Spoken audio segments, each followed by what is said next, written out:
Ja sam Zović Kristijan, profesionalni ribar već 22 godine. Moram reći da sam imao sreću da sam se rodio u Pomeru, malom mjestu pored mora.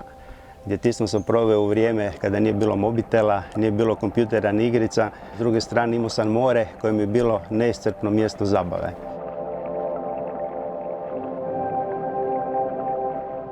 Jednom kad vam se more uvuče pod kožu, to vam ostane za cijeli život i to vas drži i uvijek vas vuče. Sa nekih 26 godina shvatio sam da mi je život prekratak da bi se bavio s poslovima koji mene vesele. Tako da sam se odlučio onda ići profesionalno u ribare. I evo ga, do dan danas nije mi žao što sam napravio taj korak.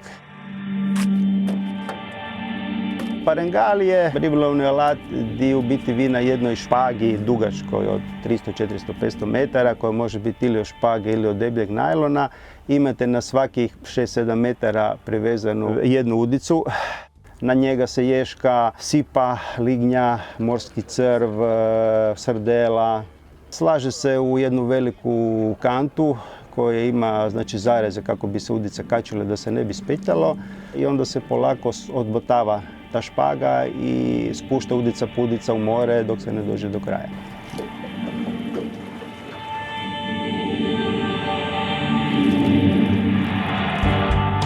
Sve ribe koje vole to se ulove od fratra ili po domaći baraja, od šarga, orade, zubaca, očada.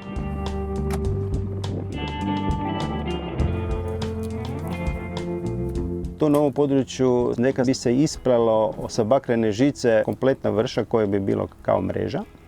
Ono što je glavno na vrši je ulaz. Kako riba prolazi, ove žice lagano škakljaju, a ako želi nazad, onda je žice bodu. Tako da jednom kada riba uđe u vršu, više ne može izaći van. Ili se stavi hlad gore, znači od granja, jer riba isto se voli sakriti u hlad kao i ljudi kad je vruće. Ili se stavi unutra kruh kada lovimo, znači u principu očadu, salpu ili cipla. A ako se stavi pedoći ili neke druge školjke, onda zna doći fratar, u biti onda bude miješano. Teško je opisati taj osjećaj, to iščekivanje vas ispuni onaj trenutak kada vi uzmete taj alat i počnete dizati, onda vidite ako ima nešto ribe, ispuni vas. Kada se ulove male nedorasle ribe, onda ih se vrati u more kako bi narasle, da bi drugu godinu imali šta za loviti. Svaka riba ima određeni period u godini kada se mrijesti. U to vrijeme riba se skuplja u velika jata kako bi svaka riba našla sebi curu ili dečka. Riba je smušena, ponaša se čudno, doslovno kao da je zaljubljena. Kako je manje oprezna, to je period kad u biti ih mi u mreže najbolje lovimo. Kod mreža stajačica jedno oko stoji okomito, u biti imamo puno oka, tako izgleda mreža, ali riba se lovi da se sa glavom zaglavi, znači ona gurne glavu kroz to oko i jednostavno kad ju prođu škrge i taj dio više se ne može vratiti nazad. Mreže se u pravilu baci u sat ili dva prije zalaska sunca, a dižu se rano jutro odmah će sunce izađe.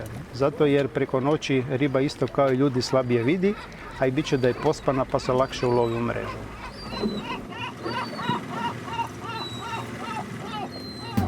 Sad tražimo grmalje. U ljetnim mjesecima, u principu oko punog mjeseca, po mogućnosti da je mala oseka, znači šekada, da nije jako visoka voda, po noći bi se išlo sa lampom u samu obalu i stavila bi se neka lagana obuća koja nije skliska s kojom se može ući u more i onda bi se u samu obalu tražili, znači rakovi, grmalje ili grancipori. Po starinski ljudi nisu imali ni tehnike, ni priručnih sredstava, nego s rukom bi ih se brzo ulovilo. Akcija. Najprije ih se stisne i onda im se stisne klješta u ruci da vas ne uštipnu, jer moramo biti oprezni, znaju baš jako uštipnut. I onda bi ih se takvo ulovljenje stavljalo u principu u krpene vreće koje izgledaju kao jastučnica. Da? Kako me čopio.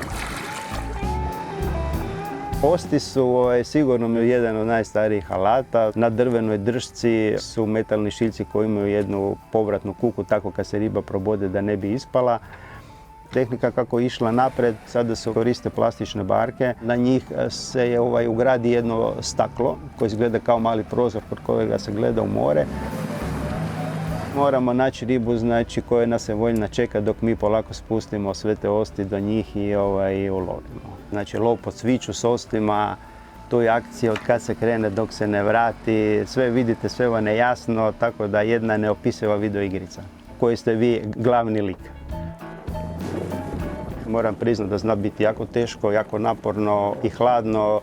I po zimi dolazite na barku, barka je zaleđena, ruke su vam sve ledene, ne možete mice s njima.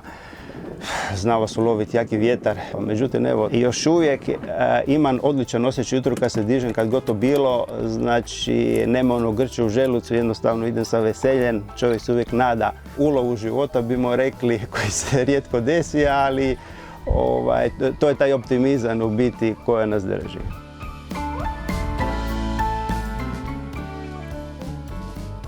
Ovaj videofilm sufinanciran je sredstvima Europske unije iz Europskog fonda za pomorstvo i ribarstvo. Sadržaj ovog videofilma isključiva je odgovornost javne ustanove Kamenjak.